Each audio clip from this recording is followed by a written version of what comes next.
through my Facebook blog, I came to this beautiful blog that was written by Tina Morris, and she is going to share her story with you.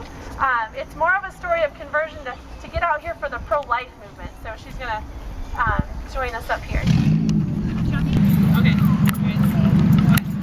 Where was I?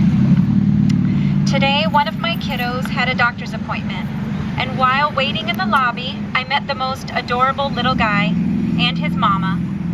He was so precious and was so not shy in the least. I asked his mama how old he was, and she said he was a year. She then tells me, oh man, after I had him, it was like the floodgates opened up for my body to have more babies.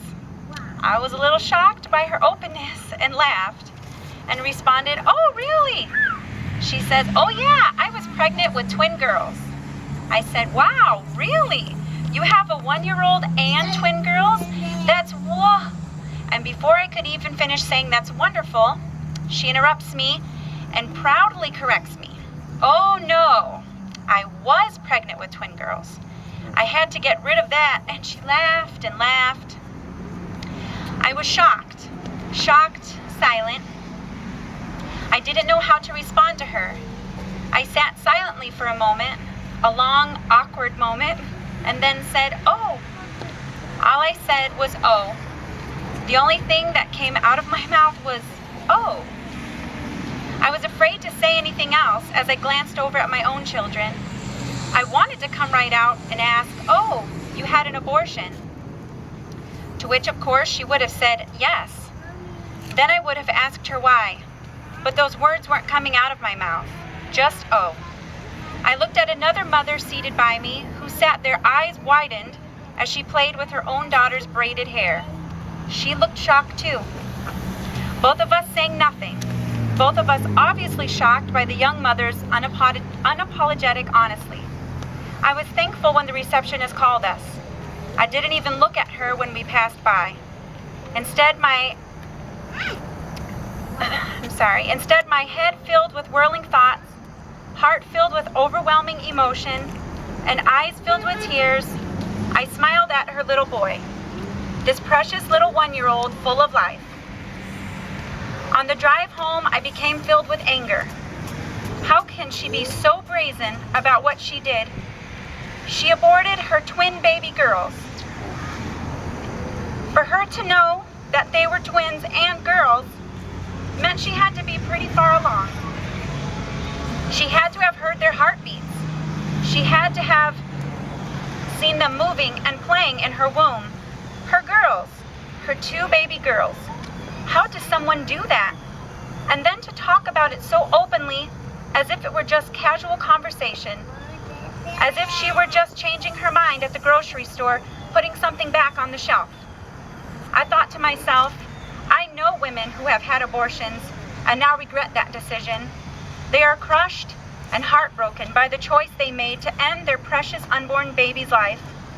They often will say that they never knew their baby was as developed as they thought, that they were lied to at the clinic, that they thought their baby was just a mass of tissue or a cluster of cells, not yet a formed baby. They are broken inside for the loss of their baby, a loss caused by their own choice.